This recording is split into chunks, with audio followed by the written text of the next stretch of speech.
We are ready to roll from the Lacrosse Stadium at Ohio State. And the opening face-off won by the Buckeyes, but turned right back to Penn State. Big face-off win here by Tommy Burke. Excited to see what he does all day. He's been a big-time addition for Ohio State this year, coming from Vermont. This is generally a good face-off team in Ohio State. Burke goes. Fundamentals win games, and obviously we see that here with Penn State striking first. And Ohio State wins the face-off after the 14th goal for Costin, one of so many weapons. Jeff Tambroni, when we spoke to him earlier this week, said Costin is the most consistent midi this season. He played in 9 total games the last 2 years. He didn't take a single shot the last 2 years, and now he leads the team in scoring. Was obviously going against him in practice last year, and now coach made the switch. And with Canadians, those guys playing indoor box, you're playing both offense and defense, and with Coach Meyer's big Canadian back on the year. And Jack McKenna on the feed, his 5th assist. The Fairfield transfer. Ohio State takes command late in the quarter.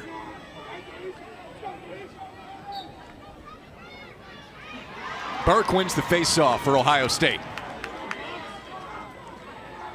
Obviously, in year 2 with the Ohio State Lacrosse Stadium, one of the big aspects that I've felt, fist pumps, and the Buckeye crowd is electric here in the stadium. They've had a lot to cheer for over the last 5 to 10 minutes when Ohio State has started to take command of this game.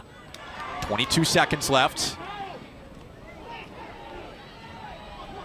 Ball still loose, scooped up by Ohio State with 15. Already up 3-1. Quick changes for both teams. In 7 seconds, Caputo. Guys, as alumni, we talk about it all the time, but I still remember that, walking out with the rose, hugging my mom and dad, and that was a wrap to my Buckeye career. You've been back a lot, though. Have been back. I think this marks number 5 since May. But proud alumni. They can't keep you away. You're going to be the guy that just won't leave the cheer. The most efficient scorer in the country. Is Steady Eddie an actual nickname, or is that just fitting for what he's been doing? Steady Eddie. He just puts the ball in the back of the net, and it kind of shows on the percentage of shots on goal. It's obviously what he's put in the back of the net. A guy that's not going to get in your face hooting and holler. A guy that's going to just put the work in the shadows. Again, the placement of an off-stick side shot hits the corner, and that's his 17th goal of this season. Currently leads the team.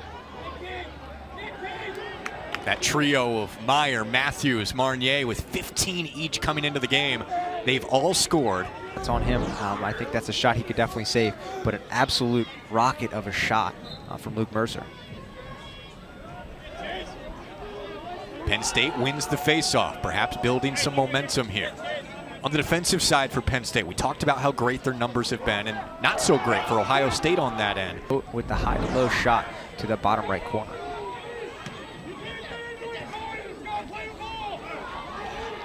Penn State with possession again. Jeff Tambroni talked about the calculated risks that TJ Malone is willing to take. It's a little party here in Columbus.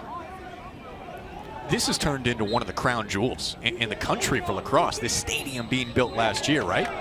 Yeah, I'm not biased, but I would say this is the nice lacrosse stadium in Division I men's lacrosse. With how new it is and the heated turf, we haven't even mentioned that. It's hard to argue. The heated turf, we obviously have the private shooting committees. Had to work in the Italian note. Had to. Island the goal. Started by Caputo. And Ohio State answers in this back and forth first half. Halftime as we are geared up for the second in Columbus. 6-game win streak for Penn State. Ohio State 5-4 this year, looking for a bounce-back season. After losing 5 straight to close out last year, they've started with some thunder here at home. Up 7-4, including a stretch of 6 unanswered in the first half. What a spin for Hudgens. Marcus pass, but on the clear, not very fundamental. Not too fundamental, and I think that's an opportunity that comes with time.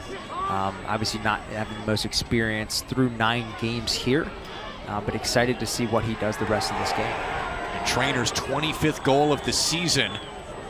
They take over off the faceoff. Bing. bringing the head low, dipping, and then obviously Trainer going top shelf. A little too late there, and Penn State is within one. You mentioned the legacy of Trainer and his family. Older brother Jack just graduated last year onto the PLL, like you said, had 32 goals last season. His older brother Tripp, another one, captain in 2018. He played goals in the third quarter for Penn State. Matt Costin obviously tying it up there 7-7. Faceoff won by Ohio State. Can they make something happen here within the last couple seconds of the third quarter? It's going to be very difficult with only 5 seconds remaining. Late shot, and it's wide. What do you expect from this fourth quarter, Mitchell? I think the Buckeyes need to come back on top. You know, we had the momentum in the first half. Obviously, Penn State took it over in the third.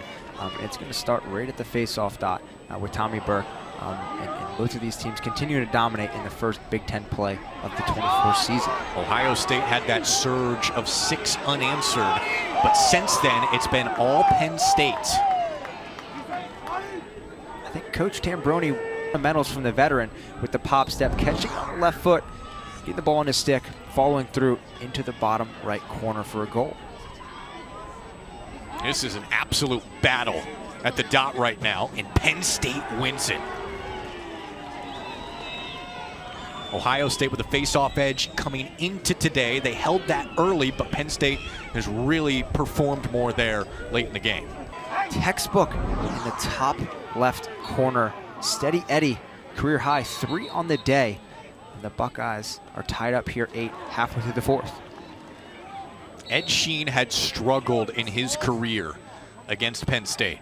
2 career games against the Nittany Lions, 0. Up 1 as we're conquering 6 minutes here in the fourth.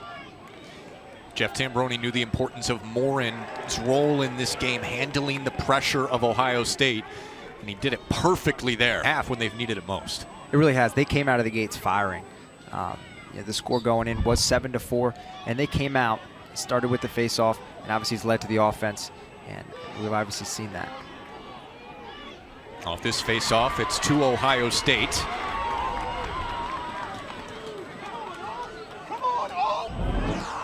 The glue of the defensive midfield. The youngest of 4 boys. His older brother, Will, played at Duke. And John, another older brother, an assistant coach for Penn State, his 7th year. Being able to see that relationship this past fall was very interesting.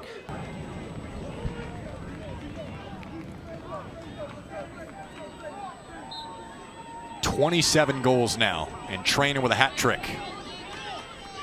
You can see the explosiveness of this offense. It's come on so strong, Mitchell. Ohio State answers. They need them quick. That one from Caputo. Caputo, a guy that Ohio State goes to a bunch in situations like this.